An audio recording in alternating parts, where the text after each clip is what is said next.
On this episode of the 5P Podcast, I, your host, Michael J. Penny, will be talking about how to treat people on your team.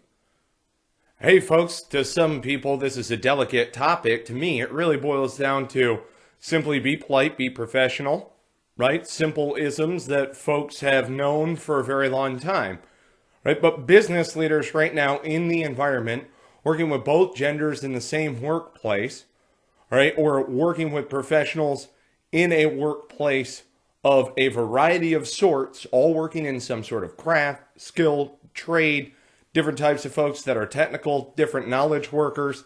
It is very difficult as a business leader to make sense of it all and to work together professionally. But I have the answer. I'm serious. It's the same question that fellow Marines ask me all the time when we were working together on the range. How do you work with lady lieutenants the way that you do as you're going and you're instructing them? Because I used to be a firearms instructor in the Marine Corps. I said it's very, very simple.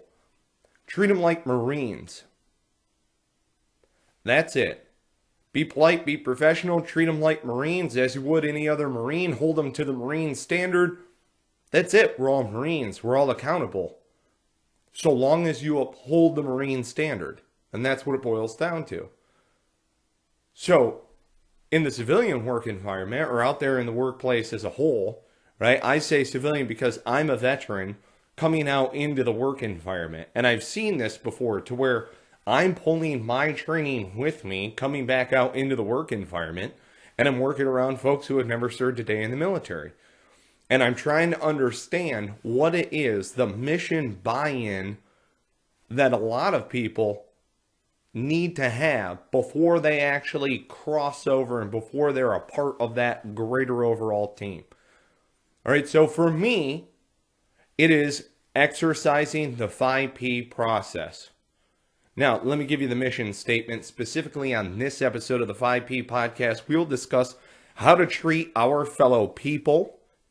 There is no others. We are people in the workplace in order to bring together the team as a cohesive unit behind a common mission. So we are each working in our strength base, adding value to the team in order to accomplish a common mission. And how do you gain mission buy-in? Because there are a lot of business leaders who ask me this question because there are a lot of business leaders who are professionally focused. If you're like me, I'm professionally focused. I hope you are too, and that's great. But there are a lot of people that are out there in the workforce where it's like, this is what I do for a job. And yeah, it's cool. I'm into it. But really, I would rather go climb a mountain or go, somewhere, paint a picture or something like that. They would have 1,000 other things that they would rather do. For example, I knew a nurse who would work 5 days out of the week so that she could go run ultra marathons over the weekend, which is pretty cool. So she was serving her purpose, but she was doing that in order to be able to go off and achieve this great challenge. And one enabled the other, which I thought was pretty cool. But how do you get mission buy-in from the whole group? And really what it boils down to is exercising the 5P process.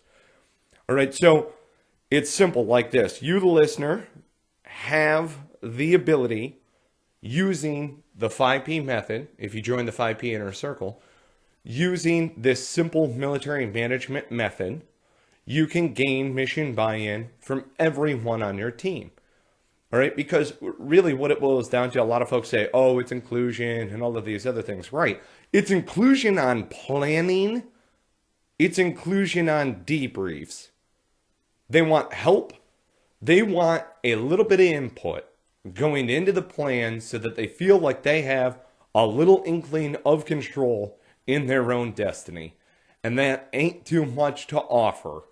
Okay, but you, the leader, are expected to plan for the people on your team. That is what is expected of a leader. You need to treat those people, right, with respect and professionalism and so on and so forth. And I don't mean to gloss right over those, but that's what any HR professional is going to tell you. When I'm saying from a technical standpoint, from a business leader standpoint, from a workaholic standpoint, because this is our purpose. This is how we live our lives. We are professionals. We enjoy being at work. We enjoy doing what we do, and there's nothing wrong in that. So how do we get mission buy-in from everybody on the team? Because there are a lot of business leaders that are out there going, I don't get it. I paid them more money. When in all actuality, they really wanted more time off. So that way they could go and do something other than work. Remember, the higher up you go in the corporate ladder, the higher up you go in any ladder, the more you are going to work. That's just how it is. If you own your own business, it's with you all of the time.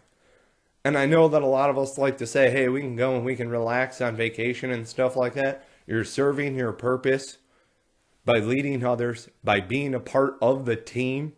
Everybody has mission buy-in. All right, so we talk about planning.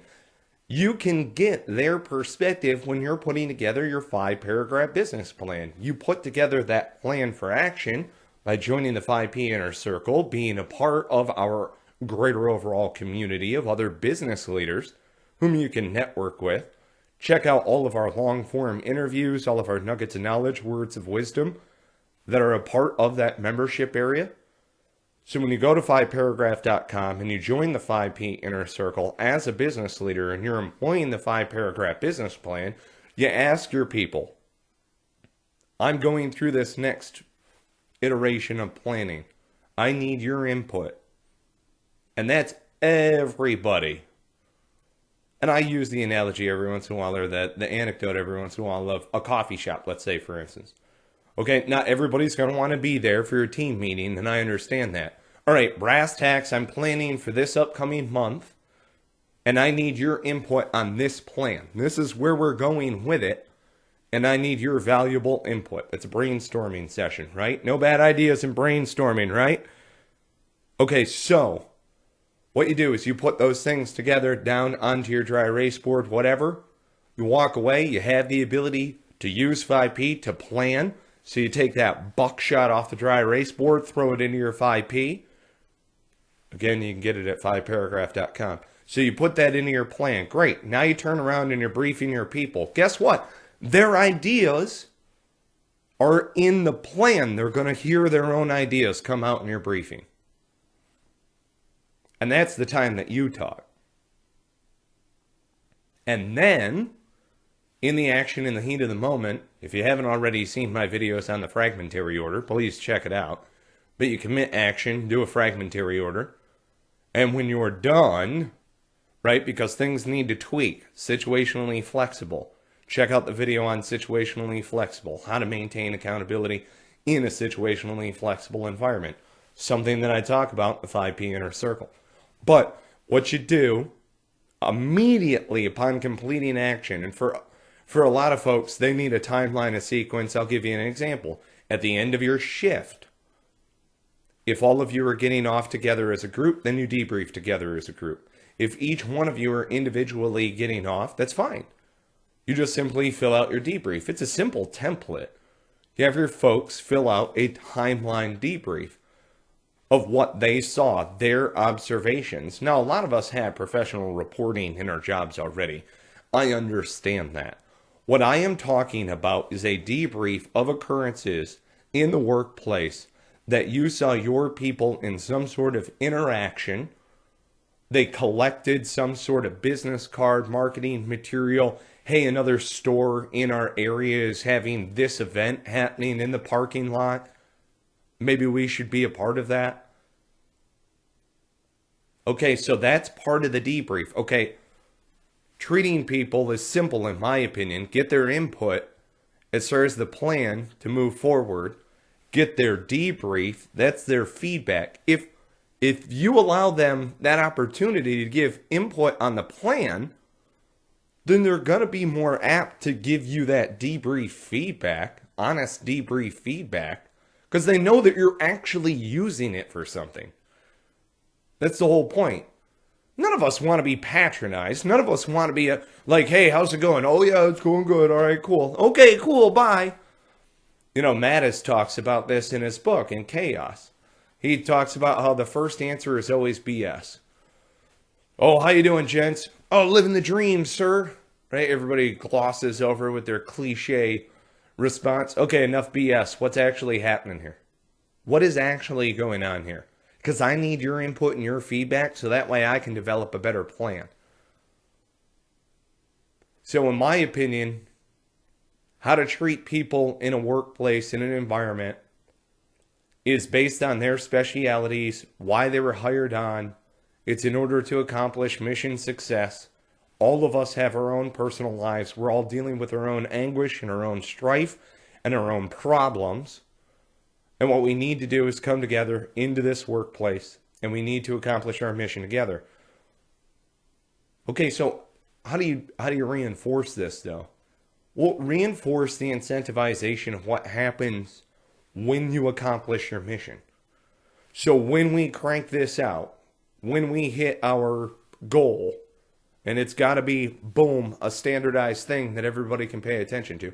You know what I'm talking about. You've seen those sales things where you draw some sort of thermometer and then it goes up all the way till you're full and everybody hits their quota. Great. What's the prize at the end of it?